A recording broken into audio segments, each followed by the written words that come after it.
What keeps the Mac relevant? This is MacVoices. MacVoices is supported by Notion.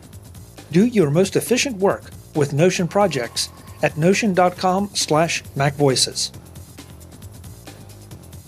Welcome to MacVoices. This is the talk of the Apple community, and I'm Chuck Joyner. Folks, we finally have liftoff. It's approximately 8 p.m. Eastern, 5 p.m. Pacific, whatever time it is, wherever you are. We're in YouTube at youtube.com/MacVoices TV. We'd love to have you join us in the chat. We have a whole lot of people in there right now digging around. And so welcome to you all.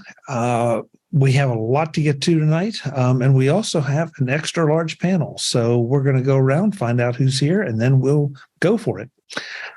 Starting out as usual in the top left of a very busy screen of mine, Mr. David Ginsburg. David, welcome. It's good to have you. Thanks, Chuck. Great to be here. This is a great panel we're going to have tonight. This is I love when we see all of our friends here, and we got some good stories, and I'm looking forward to. And even Andrew's here. It's great. Good to be here. Oh, exactly. Even Andrew. I all love our that. Friends and also Andrew. Exactly. Mr. Brian Flanagan-Arthurs is here as well. Brian, I love the fact that the beard is developing. Thank you. Yeah. You're looking very thoughtful. Thank you. He Jim should Ray have to is- get tips from Andrew. Yeah. Jim Ray is here, still outside of the mothership. Jim, good to have you. It's a good panel every week.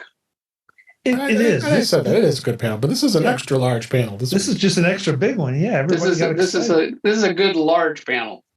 Yeah. Oh wait, there's so no many jokes. So many jokes.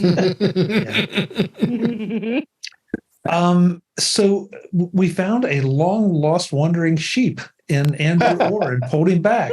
Andrew, it's great to have you. Hey, thanks for having me. I know it's been a while. I've been floating in the ether. Well, it's been way too long. We have a reason for having you here, but we will get to that a little bit later. But I'm so glad you could make it.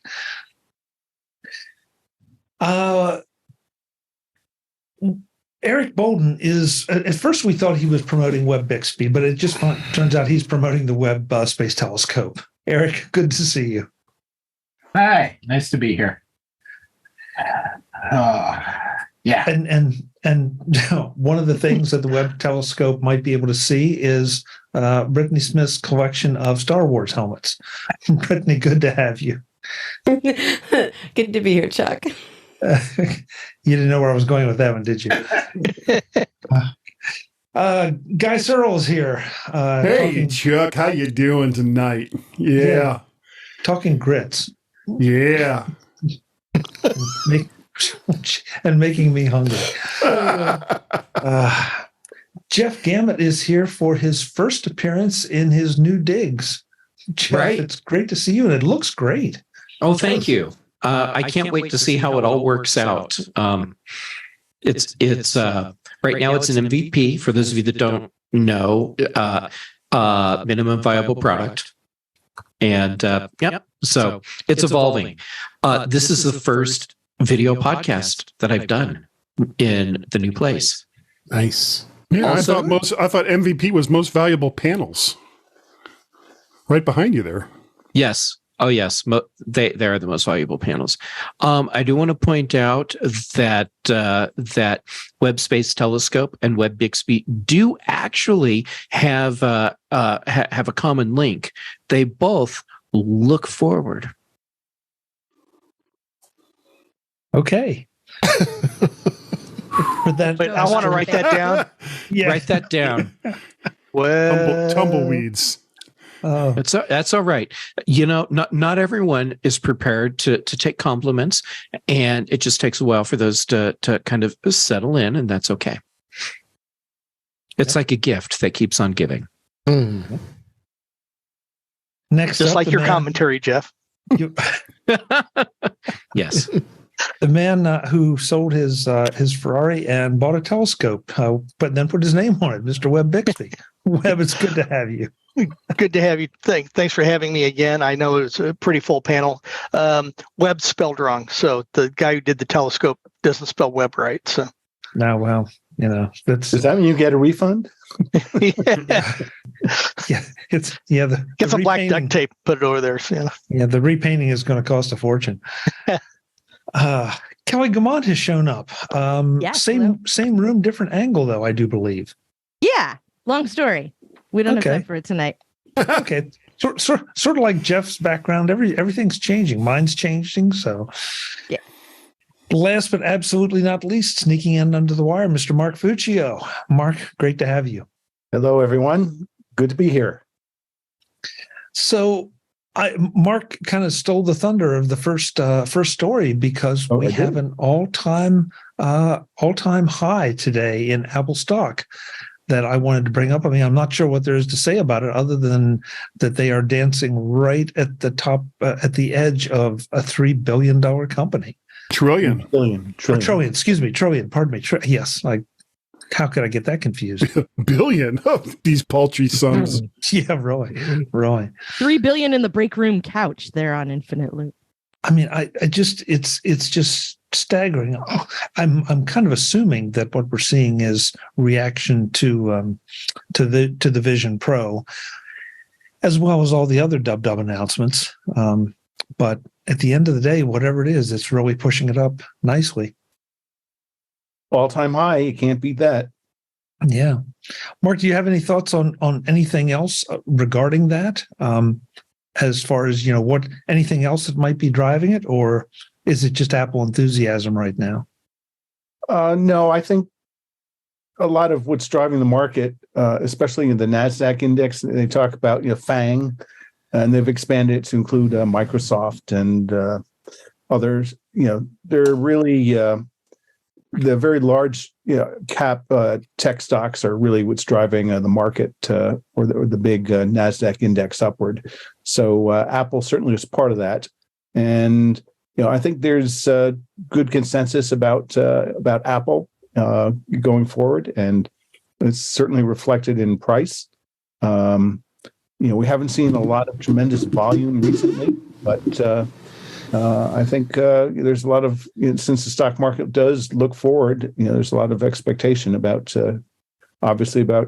good financial results to come. So we'll have to see what happens. And as Ken Ray points out in his daily podcast, a lot of analysts have raised their expectations, and there's a lot of other, chatter about the strength of intrinsic strength of Apple's services business. And yet again, for another year, we seem to be hearing analysts speculate about a mammoth, upgrade cycle when the next new iPhone gets released. Estimated, I think, at about 250 million, 250 million devices. So, if that comes to bear, then that will certainly kick in a new cycle of profits and probably maybe a new services growth, which will help propel the stock upward. So. Of course, everything could drop out. Yeah, the bottom could drop out tomorrow. It's the stock market, so it's very, very. That's true. But, until then, let's. I don't have any champagne, but let's all have a toast to the success of Apple shares today. Keeps disappearing. Hear, hear.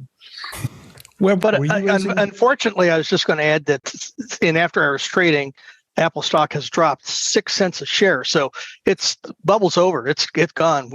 Time to move on. So dropped 6 cents. So it's at 187.98. So well, it's still a pretty nice neighborhood. Yeah. Way you take it. Yeah. Their market cap is 2.958 trillion. So yes. It's right there. Doomed. Yeah. I wouldn't be surprised if we didn't see some profit taking as we head into the holiday weekend, just so people can go and have money to spend, but we'll see what happens. Next thing up was an article that was penned by our very own Andrew Orr, which is one of the reasons that I threatened Andrew if he didn't come back and tell us about it himself, we would draw our own conclusions, and that was enough to scare him back. So that's true. And Andrew, you talk about Xcode in this article and why it's so important for Apple. Give us the 411 on it. Right. I've been covering these SERP reports for a while now. Their latest report as of last Wednesday is they were questioning the Mac's placement in the overall Apple ecosystem. And I kind of, drew between the lines. And my point was that even though Apple could be seen at this point as maybe they're an Apple or a mobile first company because the iPhone is their most successful product. And now that they have released the Apple Vision Pro, that is another mobile computing platform. And so I think what SERP was questioning is, Apple is even more mobile centric now. What's going on with the Mac?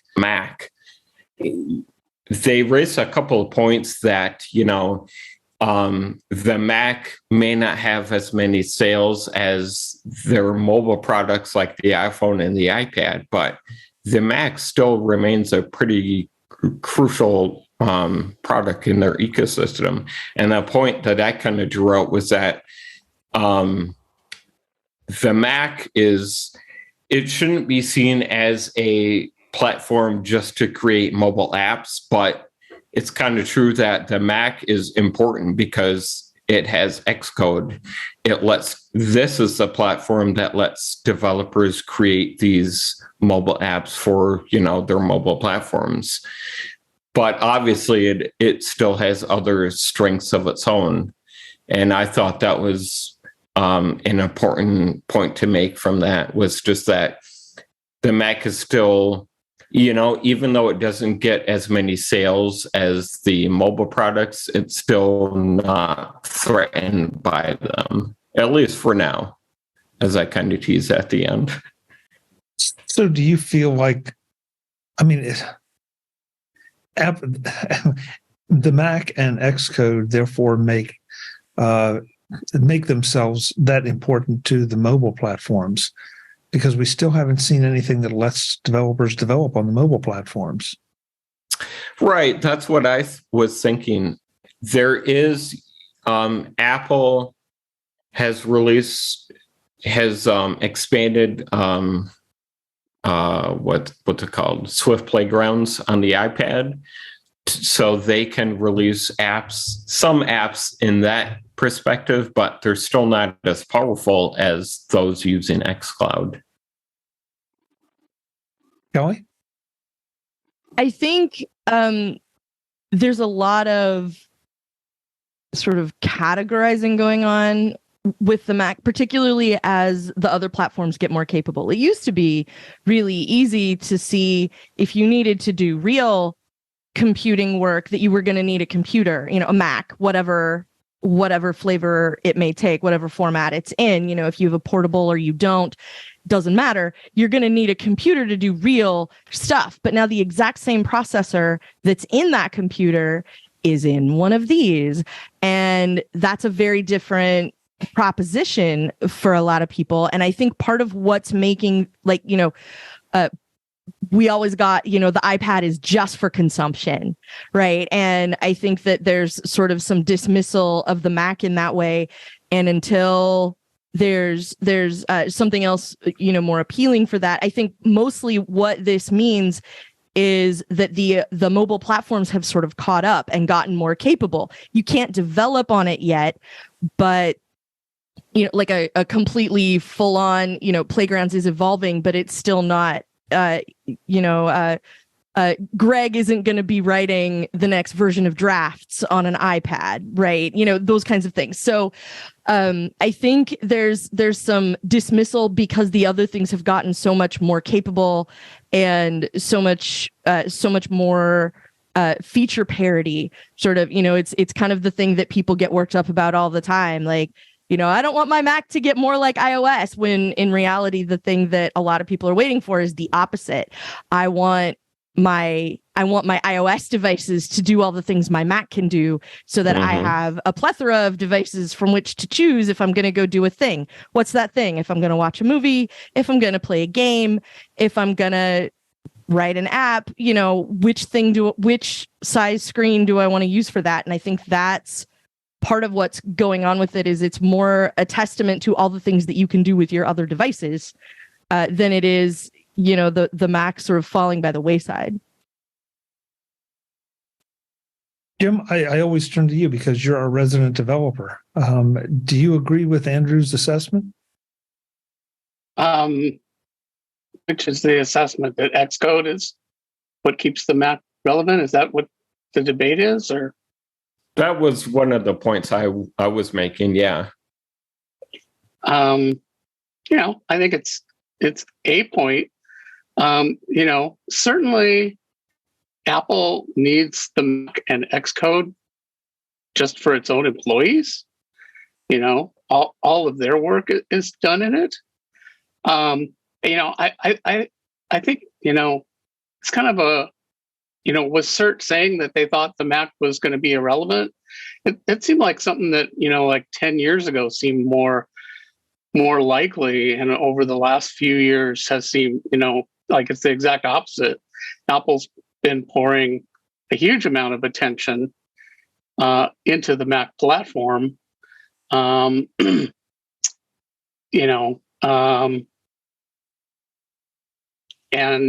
if anything, I think it's kind of pulling away from iOS in terms of heavy duty stuff.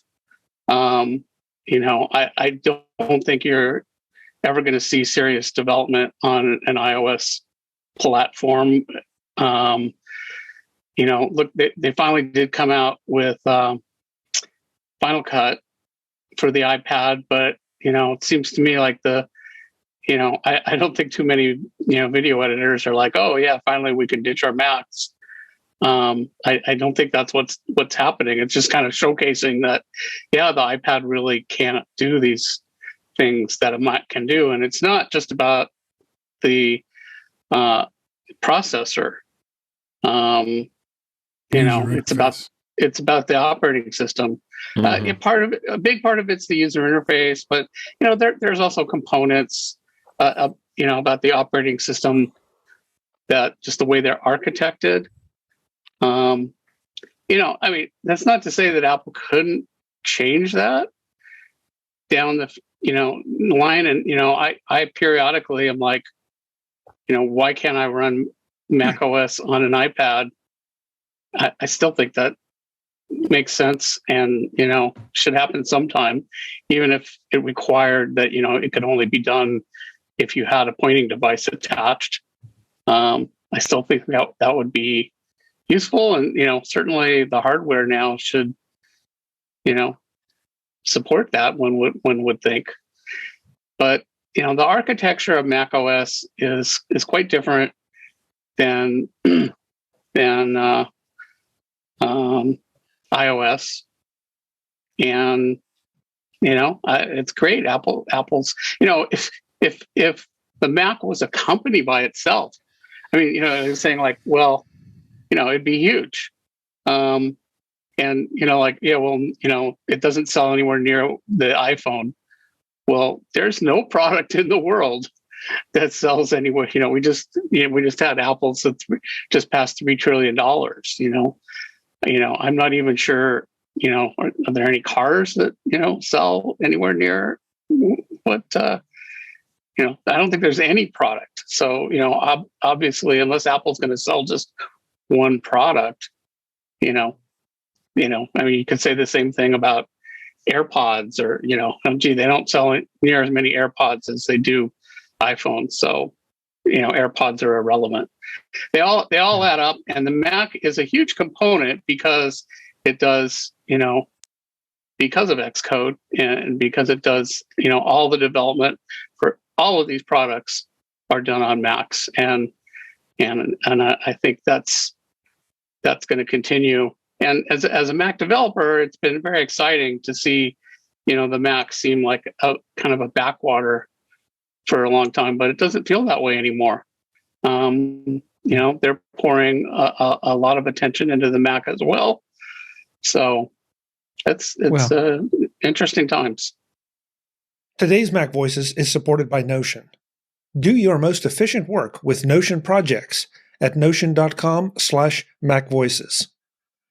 Getting work done can feel impossible some days, and it goes beyond work to your personal tasks as well. Projects usually mean task tracking in one place, writing docs in another, and setting goals in yet another. All that switching takes time away from actually getting things done. Today, I'm excited to share that Notion has just launched Notion Projects, which includes new powerful ways to manage projects and leverage the power of their built-in AI features too. Notion Projects combines project management with your docs, knowledge base, and AI, so you can stop jumping between tools and stop paying too much for them too. I've worked with lots of project management options, and I found Notion to be both intuitive and complete. And the last thing I need is another system that has a huge learning curve. I was up and running with Notion in no time. I bet you will be too. Do your most efficient work with Notion Projects. You can try it for free today at notion.com/MacVoices. That's all lowercase letters, notion.com/MacVoices. When you use my link, you're supporting my show. Go right now to notion.com/MacVoices. Thanks to Notion for supporting MacVoices. And with the engineering, we have, that has given us the M1, the M2, and the rumored M3, and that's a whole nother discussion. Mark, you wanted to get in on this. Yes. So I first saw this story somewhere other than Apple Insider. I saw it yesterday, and I was looking at it, and I saw the same pie chart graph that Andrew incorporated into his article, and I looked at that and I figured, oh, this is really interesting. It's sort of a breakdown of Mac sales over the past 12 months. I really didn't read much about the article, but then I saw some other things elsewhere, that made me think that this is really seemed to me a little bit of a spam bait sort of article. Sort of, I think, subliminally, it seemed to be, driving to the meme of, well, is that Mac important to Apple? Is it at risk of being jettisoned or whatnot? Because so much of what they do is based on the iPhone. So I think that's the sort of subliminal subtext that they're driving into. I really thought it was sort of misguided. I think Andrew makes an important point about, yes, the importance of Xcode, but to me, it's more than that. There's so many other applications, like Creative Pros that use a lot of the Adobe apps that, they're not going to, they can't easily switch, to iPad. And then for all the reasons of expandability for other hardware devices, as well as storage and monitors and things, they're unparalleled. So, I think that, Apple is really a master at product segmentation.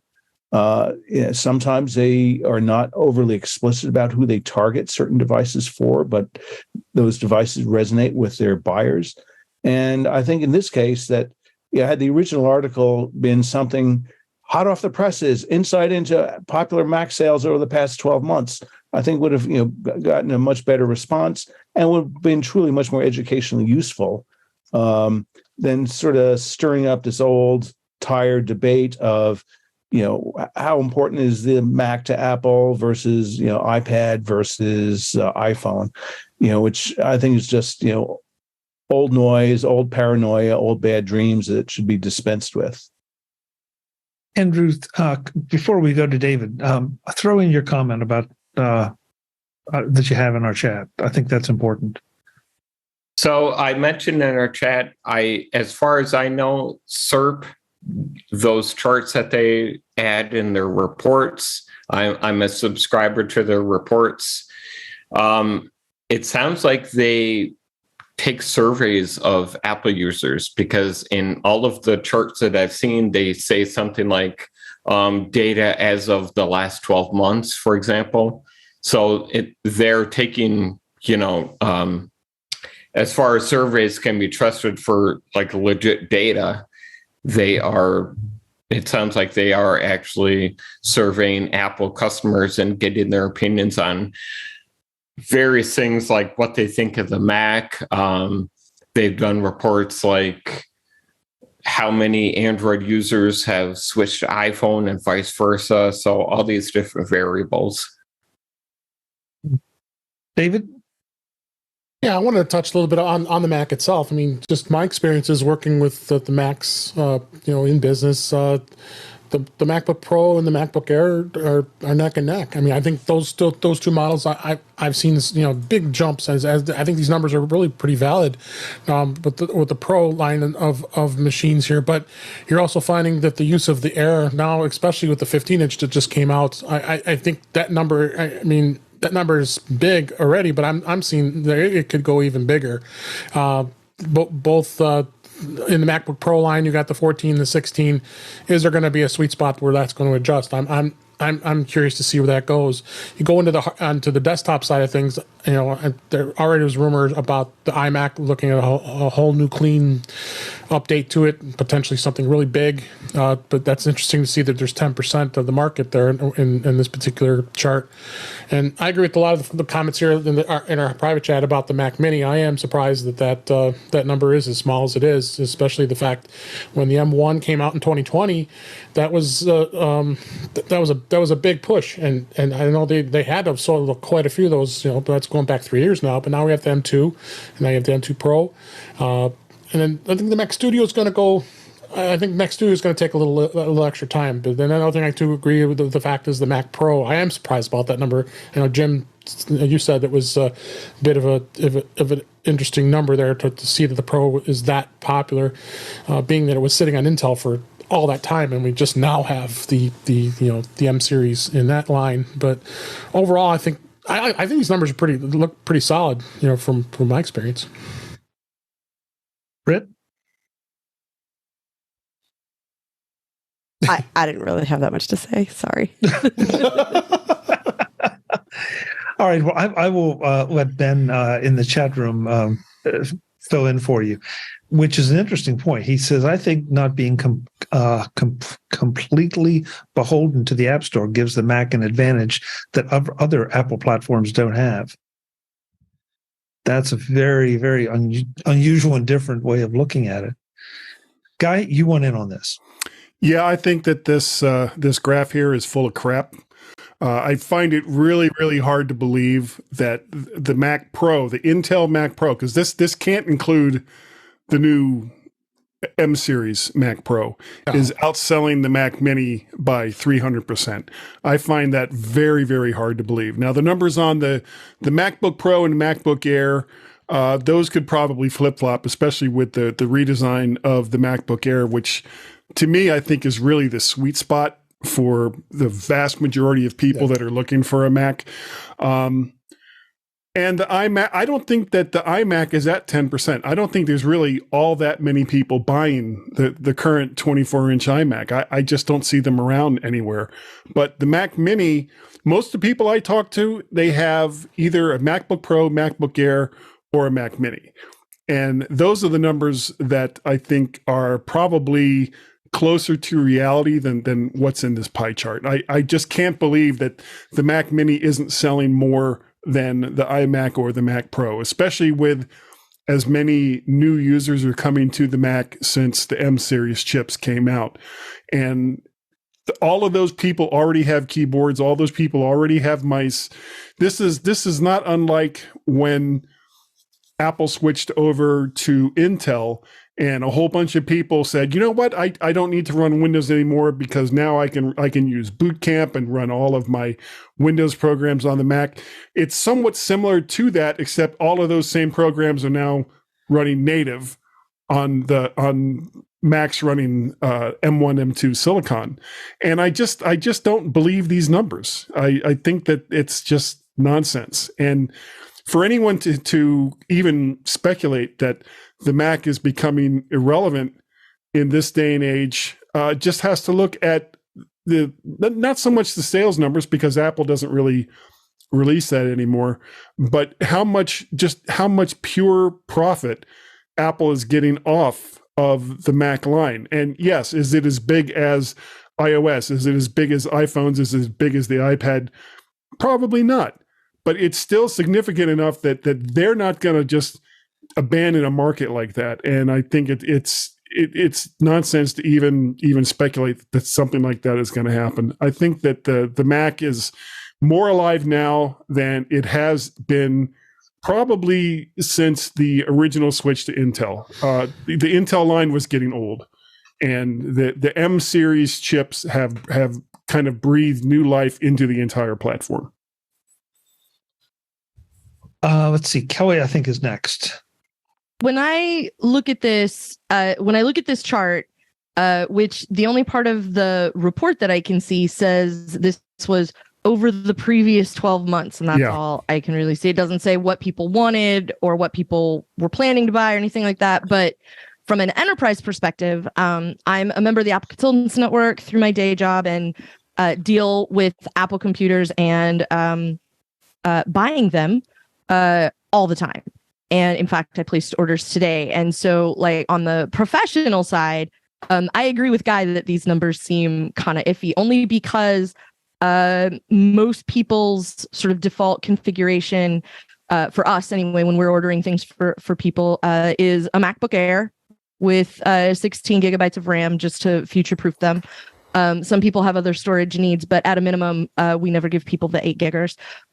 So it's probably, I would say my personal pie chart, and I'm just distracted because I'm thinking about pie, is probably like 50% MacBook Air, and then probably 40% MacBook Pro, and then like a single digit number, as in like there are 1 or 2 Mac Pros out there that we deal with on the regular, and then the rest is split up between iMacs and minis with a few studios, because we do work with some people who are very interested in the kind of flat out horsepower you can get from a studio with an M series processor, because the Mac Pro, as we all know, with an M series chip in it, is a very recent development.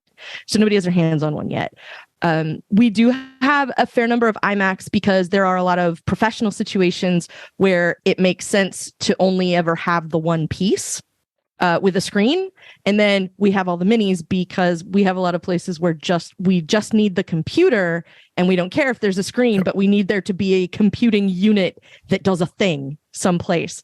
It runs menu boards. It's got a bunch of different displays that it goes and broadcasts information to, or it has some other sort of purpose, and we only ever have to get into it remotely, and it doesn't really matter where it sits or what kind of screen's attached to it.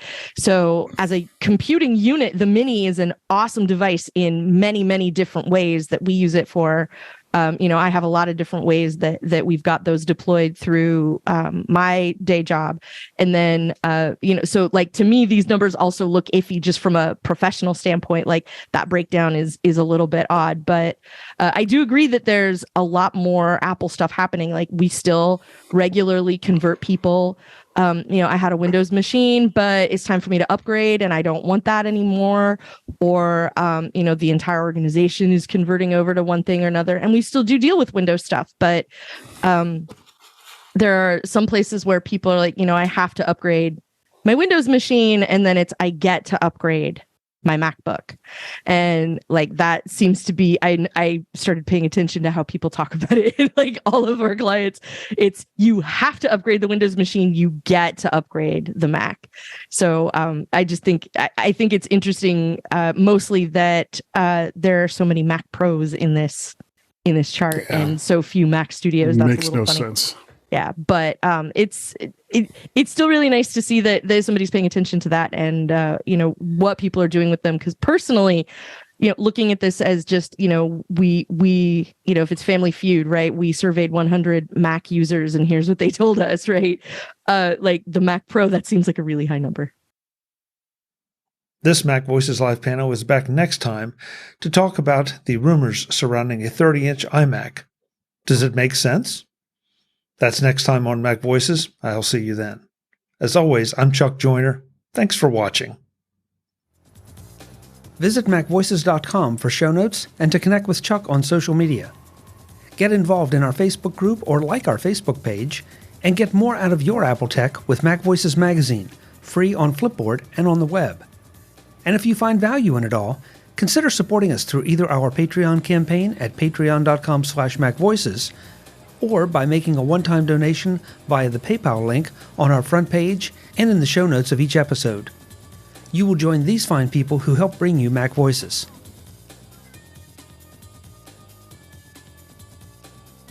Advertising handled by Backbeat Media at backbeatmedia.com.